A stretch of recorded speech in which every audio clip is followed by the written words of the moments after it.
Кандайсыңар, амансыңарбы? Тынчсыңарбы? Дүйнөлүк жаңылыктардан дагы бир бөлүшөйүн деп чечтим да. Баягы эле Россия, Украина, Америка дегендейчи. Аляскага барып жолугуп келип, эч нерсе айткан жок, бирок Трамп барып эле заявление кылды. Тынчтык келишимин токтотуунун типа Путиндин баягы көрсөткөн ушуларды аткарса мен токтотом дегендей бир нерсе айтканын айтты да. Ошол Крымдан Украина баш тартышы керек. Жана ошондой эле орус тилин расмий деп тааныш керек. Ошондой эле НАТОга кошулуу ниетин аркага кайтарып, башкача айтканда, ошол НАТОнун айынан уруш чыккан да, НАТОга кошула коем деп.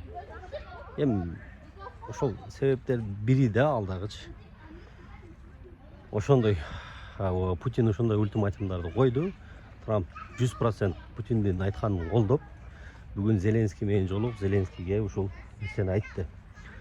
Анан эми пока азырынча Зеленский өзүнүн оюн дагы азырынча айтып элек, бирок Трамптын мурдагы кеңешчиси, экс кеңешчиси Твиттер барагын айтып чыкты.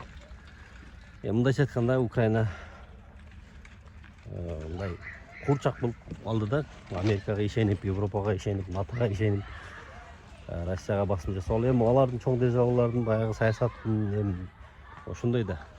Кайсы бир мамлекет күчтүү болуп кетип атса, ошону алсыраш керек. Бул атайын ошол Россияны алсыраш үчүн Украинага кол салдырды.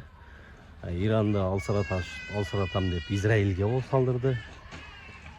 Ушундай иш кылып, ким күчтүү болуп кетип, ким байып кетип атса, ошондой да. Дүйнөлүк державаларда ошол. Эми баягы Зеленскийге ошентип Твиттерде катуу айтты, баягы Трамптын мурдагы экс катчысы. Ал экранга да коюп коем. Англисче түшүнгөндөр болсо, котор болсо болот.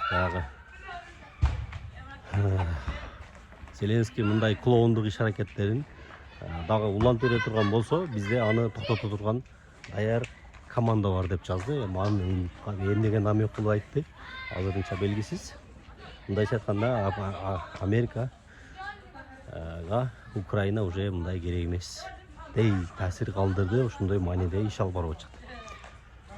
Ошол эми дагы дүйнөдө тынчтык болсун.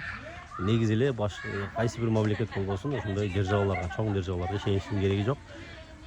Баягы эле ошол саясатта эч качан достук болбойт, саясатта кызыкчылык гана болот деген сөз дагы бир ирет далилденди десек болот. Ошол